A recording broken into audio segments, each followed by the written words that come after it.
In the name of God, the most merciful, the most beneficent. NSMSH, Holy Academy Lecture, Business Statistics. This is Chapter 2, Part A, Classification and Tabulation of Data. So we'll be covering classification of data, types of classification, and tabulation of data.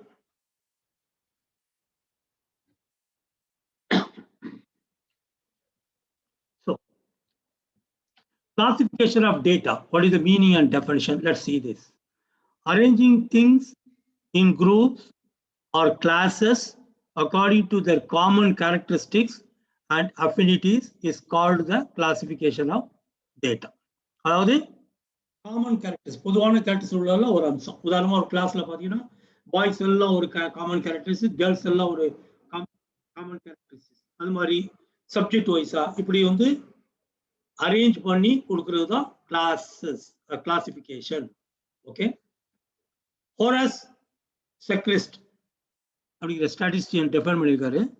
Define classification as the process of arranging the data into sequences and groups according to their common characteristics or separating them into different but related parts. Okay. So let's see the meaning in little further detail. The process of dividing the data, classification of the process of dividing the data into different groups or classes, which are as homogeneous. Homogeneous, ஒரே மாதிரி காமனா இருக்கக்கூடிய as possible within the groups. And within the groupல ஒரு ரெண்டு class, boys ஒரு class, girls ஒரு கிளாஸ்னா அது within the boys groupல எல்லாமே homogeneous ஆகும். But there will be a relation, heterogeneous between themselves. Boys and girls different இருக்கும், பட் ஆனா ஒவ்வொரு கிளாஸுக்கும் homogeneous இருக்கும். So that is the idea, which are as homogeneous as possible within the group or classes, but heterogeneous between themselves is said to be classification.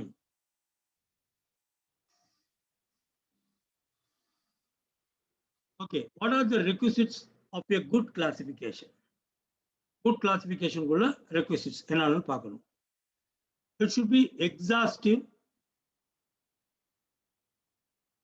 and okay, classification should accommodate all these things. அதான் அங்க முக்கியம், அத புரிஞ்சுக்கணும். It should be exhaustive, unambiguous, குழப்பம் இல்லாம தெளிவானதா இருக்கணும். Mutually exclusive, ஒன்றிலிருந்து ஒன்றுக்கும் தனிப்பட்ட, அதாவது பாய்ஸ் கேர்ள்ஸ் அது ஒரு நல்ல சிறந்த உதாரணம். அது மாதிரி mutually exclusive. It should be stable, and the classification should be stable and should be flexible also. Whenever there is a kind of change of data or things like that, the classification flexibility இருக்கணும். Suitable இருக்கணும். It must be suitable for the purpose of the investigation or analysis. And the statistic எதுக்கு கேட்கிறோமோ that should be suitable for that objective. And each classification should be homogeneous and you should reveal the statistical figure வந்து revealing இருக்கணும் and reliable, நம்ப தகுந்ததா இருக்கணும் and adequate, complete ஆகும் இருக்கணும். That is the important thing. So the classification of data, there are 4 types, that means methods of classification. What are the methods? Time, classification by time or chronological order, அதாவது time வைஸா இல்லைனா ஒரு சீக்வன்ஸா 1 2 3 அப்படிங்கிற chronological ஆர்டர்ல, date wise அப்படிங்கிற மாதிரி உள்ள இதுல அந்த chronological ஆர்டர்ல இருக்கணும். அதான் டைம் வைஸ். ஓகே, இது வந்து டெம்பரல் கிளாசிபிகேஷன் கூட சொல்லலாம். Classification by space or spatial classification, இது வந்து ஸ்பேஸை பொறுத்து வர்றது. என்னுடைய டீட்டெயில்ஸ் நம்ம பார்ப்போம். Classification by attribute or qualitative, பண்பின் அடிப்படையில். Classification by size or quantitative, இது வந்து குவான்டிடேட்டிவ் வேல்யூ அடிப்படையில் உள்ள classification. So knowledge is power and data is just data. No matter how much data you have on hand, if you don't have a way to make sense of it, you really have nothing at all. அப்படின்னா என்ன அர்த்தம் அப்படின்னா, so just when you have data, lot of data you have, ஒரு நூல் நிலையத்தில் நிறைய புத்தகங்கள் இருக்குங்கிறதுக்காக அந்த நூலகரோ அந்த நூலகத்தை ஏற்படுத்துவதோ பெரிய அறிவாளி அப்படின்னு சொல்லிட முடியாது. Unless or until he has all that information with him in his mind. ஒரு கேப்சர் பண்ணியிருந்தா அதுக்கு தகுந்த மாதிரி அவரை நம்ம பாராட்டலாம். அது மாதிரி தான் டேட்டா கலெக்ஷன் பண்ணி அப்படி சும்மா மொத்தமா இருந்துச்சுன்னா அதுல வந்து எந்த பிரயோஜனம் இல்லை. அது ஒரு ப்ராப்பரா கிளாசிஃபை பண்ணி டேப்லெட் பண்ணி ரிப்போர்ட்டிங் லெவல்ல if it is on handy for any further investigation analysis then that is the power. அதாங்க முக்கியமாக புரிஞ்சுக்கணும். So this is the example for classification by time or chronological, or it can be called as temporal classification. So here the classes are arranged either in the ascending order. 2001, 2002, இப்போ நம்ம பார்க்கிறோம் இல்லையா, 2001, 2002, 2003, 2004, இதான் chronological order அப்படி சொல்றது, ascending order, or it can be descending order also. Latest year first, and then previous year அப்படியும் வரலாம். So it can be like that also. So here if you see this thing, it is always in ascending order. So நம்ம இதை பார்க்கலாம். So this is what chronological order. So okay. And classification by space, spatial or geographical classification. The basis of classification is according to geographical location or place. இதுல என்ன பார்க்கலாம்? Examples இதில் பார்க்கலாம். Classification of data relating to number of schools and types of schools in 7 major cities. For example, இதில் பார்த்தீங்கன்னா எடுத்துக்கலாம் சென்னை, கோயம்புத்தூர், இந்த மாதிரி ஸ்பேஸ் வைஸா அதனுடைய பிரைமரி ஸ்கூல்ல நம்பர் ஆஃப் ஸ்கூல்ஸ் எத்தனை இருக்கு அப்படிங்கிற ஸ்டாட்டிஸ்டிக்ஸ் நமக்கு கிடைக்குது. Middle school, high school, higher secondary school, total. So ஹரிசாண்டலா total. So you can say in Chennai how many school and Coimbatore how many school பார்க்கலாம். In Coimbatore, how many higher secondary school? 306. So in the mari, so this is the classification by space or spatial or geographical classification. After classification by attributes or qualitative classification. Classifying statistical data on the basis of characteristics. Population, the general people's population, male, female, and classification. அப்புறம் மேல வந்து literate and illiterate, படிச்சவங்க படிப்பறிவு இல்லாதவங்க, அதே மாதிரி ஃபீமேலையும் literate and illiterate, இந்த மாதிரி நம்ம கிளாசிஃபை பண்ண முடியும். இதனுடைய அடிப்படையில் இல்லைன்னா வேற இந்த மாதிரி அட்ரிபியூட்ஸ் ஆர் குவாலிட்டேட்டிவ் கிளாசிஃபிகேஷன்ல ஒரு சாம்பிள் பார்க்கணும்னா உதாரணமா gender wise and class wise information about students in a school, boys girls 6th ஸ்டாண்டர்ட்ல 7th ஸ்டாண்டர்ட்ல எவ்வளவு இருக்காங்க அப்படிங்கிற இது ஒரு பட்டியல். This is also a kind of classification. Classification by size or quantitative classification. Size classification, or you can call it as quantitative classification. The basis of classification is according to differences in quantity measured numerical value, numerical scale. It can be, for example, height, weight, number of marks, இந்த மாதிரி விஷயங்கள்லாம் இதுல நம்ம பார்க்கலாம். இந்த பக்கத்துல உள்ள படத்தை பாருங்க. இதுல கூட வந்து how things can be classified அப்படி சொல்லும் போது ஒரு ஜெனரலா காமனா பாத்தீங்கன்னாக்கா, ஸோ வெஜிடபிள்ஸ் இருக்குது.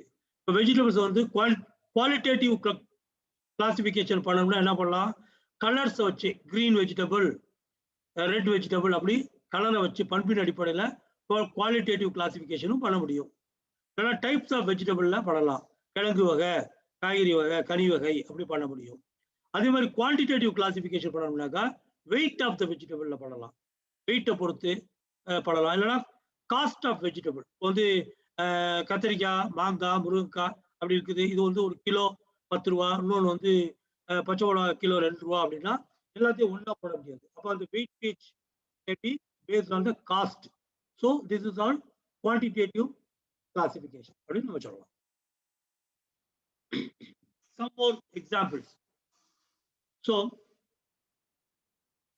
there are tables given nutritive values of sugar, jaggery and honey. About so you can take it like sugar, jaggery, honey. So energy, calories, this is quantitative. Carbohydrate, gramla in grams, this is quantitative. So this is quantitative to udaharanam, nature of udaharanam. Other very classification of students with respect to their marks, number of students, 0 ல இருந்து 5 எத்தனை mark, 5 ல இருந்து 10க்கு, 10 ல இருந்து 15க்குள்ள அந்த range of மார்க்ஸ்ல நம்பர் ஆஃப் ஃப்ரீக்வன்சி இது நம்ம பார்க்கலாம். So classification of data, some more examples from history. வரலாற்று அடிப்படையில் பார்த்தீங்கன்னாக்கா தொல்காப்பியரே ஒரு மிகச்சிறந்த உதாரணம். 1000 years ago, the ancient Tamil poet Tolgapiyar classified things on earth into 2 categories. அதுக்கப்புறம் அவர் நிறைய கிளாசிபிகேஷன் பண்ணியிருக்காரு. உதாரணத்துக்கு சொல்ல போனாக்கா நிலத்தை எல்லாம் வந்து அவர் வந்து சொல்லியிருக்காரு. முல்லை, குறிஞ்சி, மருதம், நெய்தல் அப்படிலாம் சொல்லியிருப்பாரு. இப்போ முல்லைனா காடுரை நிலம், காடு சம்பந்தப்பட்ட இது. குறிஞ்சிங்கிறது இருண்ட மலைப்பகுதியை சொல்லியிருப்பாரு. மருதம்னாக்கா நன்னீர் நிலம், நல்ல நீர் கிடைக்கக்கூடிய நிலம், அதாவது வேந்தன் பயன்படக்கூடிய நிலம்னு அது சொல்லுவாரு. நெய்தல் வந்து கடல் ஓர் நீர், கடற்கரை ஓரமான மணல் இருக்குல்ல, மணல் பெருமணல் நிலம், அதுதான் அவர் சொல்லியிருப்பாரு. ஒரு இந்தியன் கவர்மெண்ட் கூட அக்கார்டிங் டு த லா ஒரு லாட் ஆஃப் கேட்டகரிஸ் அவங்க வந்து நிலத்தை வந்து பிரிச்சிருக்கு.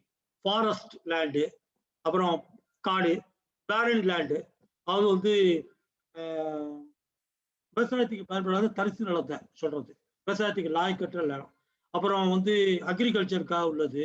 இப்படி பல வகையில வந்து அதை பிரிச்சிருக்காங்க. ஸோ அதெல்லாம் இருக்குது. In India from March 1950 land is now classified under 9 different categories. இதெல்லாம் வந்து கிளாசிஃபிகேஷனுக்கு சிறந்த உதாரணங்கள். You can get these things from your study material that can be available from me. அப்புறம் mode of presentation of data. So data collected and then you classify the data and then now you have to present it for further statistical analysis, further processing of statistical analysis. About what are the type of presentation or the mode of presentation of data? There are 3 types. Textual presentation. Textual presentation just அப்படி ஒரு summary மாதிரி எழுதி கொடுத்துறாங்க. Tabular presentation, so we will be seeing it, and diagrammatic presentation. So இது ஒண்ணா பார்ப்போம். Textual presentation method வந்து comprises presenting data with the help of a paragraph or a number of paragraphs. அதுக்கு ஒரு உதாரணத்தோட நம்ம பார்ப்போம். உதாரணமா the official report of an inquiry commission is usually made by textual presentation. ஒரு கவர்மெண்ட் நியமிக்கிற ஒரு inquiry commission ஏதாவது ஒரு கமிட்டி போட்டாங்கன்னாக்க அவங்க வந்து அழகாக வந்து பண்ணிக்கிட்டு இருக்க மாட்டாங்க. ஜஸ்ட் கிடைக்கிற ஸ்டாட்டிஸ்டிக்கை அப்படியே ஒரு பாராகிராஃப் மாதிரி பண்ணி கொடுத்துருவாங்க. ஸோ அதை ஒரு எக்ஸாம்பிள் பார்க்கலாம். இன் 1995 ஒரு டெக்ஸ்டுவல் பிரசன்டேஷன் எப்படி இருக்குங்கிறதுக்குள்ள சாம்பிள் நான் ரீட் பண்றேன். In 1995, out of total of 2000 students in a college, 1400 were for graduation and the rest for post-graduation. Out of 1400 graduate students, 100 were girls. However, in all there were 600 girls in the college. In 2000, number of graduate students increased to 1700, out of which 250 were girls. But the number of PG students fall to 500. இப்படி போய்கிட்டு இருக்கும். Okay, இந்த மாதிரி தான் போயிட்டு இருக்கும். நார்மலாக இந்த மாதிரி டெக்ஸ்டுவல் ப்ரெசன்டேஷன் யாராவது வந்து படிக்கும் போது நமக்கு ஒன்று தூக்கம் வரும், இல்லைனா கோபம் வரும். அப்போதான் நம்ம வெளிநடப்பு செய்வோம், சொல்லாம கொள்ளாம. So let's see the merits of textual presentation. Simplicity, it is simple. ஏன்னா ஒன்றும் பெரிய அதிகமாக நம்ம வந்து கலர்ஃபுல்லாக டச்லாம் பண்ண வேண்டியதில்லை. Simplicity and even a layman can present and understand the data. தெரிஞ்சுக்கணும் நம்ம விரும்பி உட்கார்ந்தோம்னாக்கா நம்ம வந்து அதை புரிஞ்சுக்கலாம். So because it even a layman, ஏன்னா சில பேருக்கு வந்து இந்த டேபிள் ஃபார்மில் பார்க்கும்போது என்னடா ஃபிலிம் காட்டுறேன் அப்படிம்பாங்க, ஆனால் அவங்களுக்கு புரியாது. அது வந்து அதில் உள்ள எக்ஸ்பர்ட்ஸுக்கு தான் அது புரியும். ஆனால் இந்த டேட்டா சாதாரணமாக சொல்லும் போது தெளிவாக சொல்லிட்டேன் அப்படின்ட்டு புரிஞ்சுக்கிறாங்க. இத்தனை பேர் படிக்கிறாங்க, இத்தனை பேர் இத்தனை மார்க் எடுத்திருக்காங்க அப்படின்னு சொல்லும் போது அவங்களுக்கு அது புரியும். The observation with exact magnitude can be presented. இதுல வந்து எக்ஸாக்டா உள்ளதை உள்ளபடி சொல்றதுக்குள்ள வாய்ப்பு அதுல இருக்குது. It can be taken as the first step toward the other methods of presentation.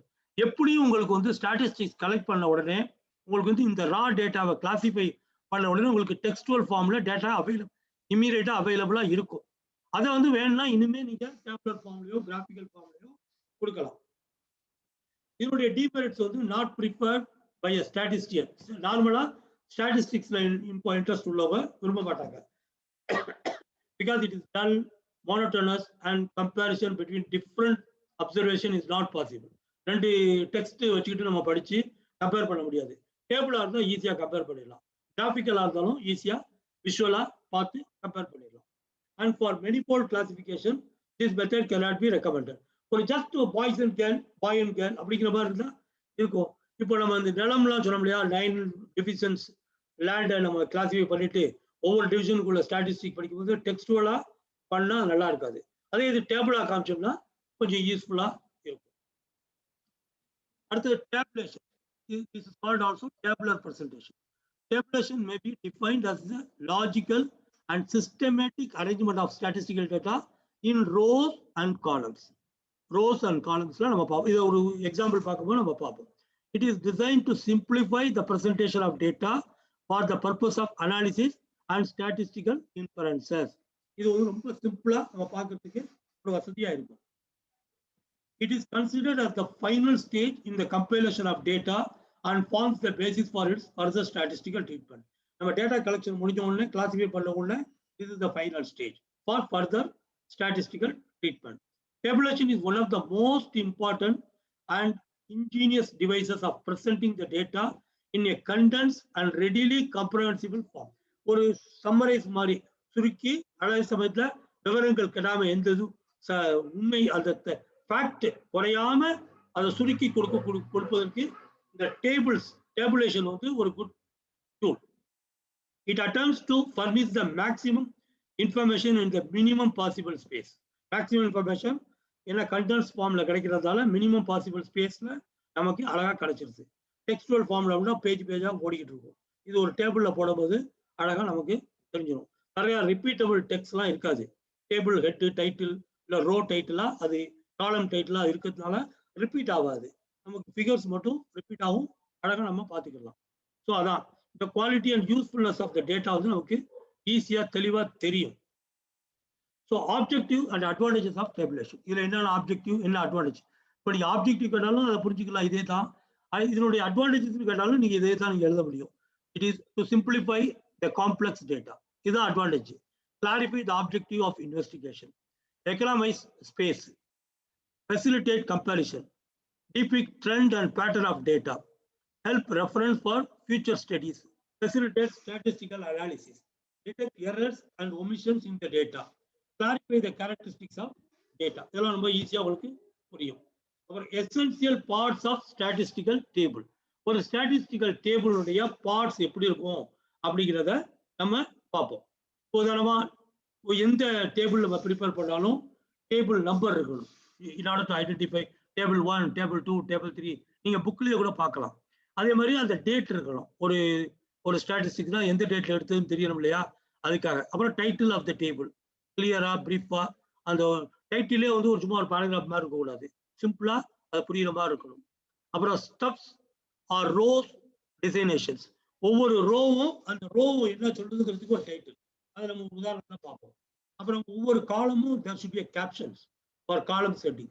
அப்புறம் பாடி ஆஃப் த டேபிள். இதெல்லாம் நம்ம பார்க்க போறோம். இதான் வந்து இந்த பக்கத்துல வந்து இந்த உதாரணமா ஒரு ஃபார்மேட் காமிச்சிருக்கேன்.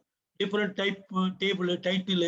அப்புறம் வந்து இதுல பாத்தீங்கன்னா இதான் ஸ்டப்புங்கிறது, இதான் ரோனா ஒவ்வொரு ரோக்கும் இது என்ன, அதாவது பாய்ஸ் கேர்ள்ஸ் அப்படின்னு சொல்றதுக்கு இல்லைன்னா 9 லேண்டு கிளாசிபிகேஷன் இருக்குனாக்கா அந்த மாதிரி நம்ம வந்து ஒவ்வொரு நிலத்தை பத்தியும் நம்ம சொல்லி ஃபாரஸ்ட் லேண்ட், கல்டிவேஷன் லேண்ட் அப்படின்னு நம்ம சொல்லணும் இல்லையா, அதுதான் வந்து இந்த ரோ டைட்டில் இருக்கும்.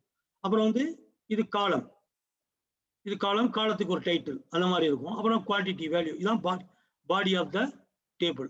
அப்புறம் இது இந்த சோர்ஸ் எங்க கிடைச்சிச்சுங்கிறதுக்கு ஒரு ஃபுட் நோட்ல நமக்கு கிடைக்கும்.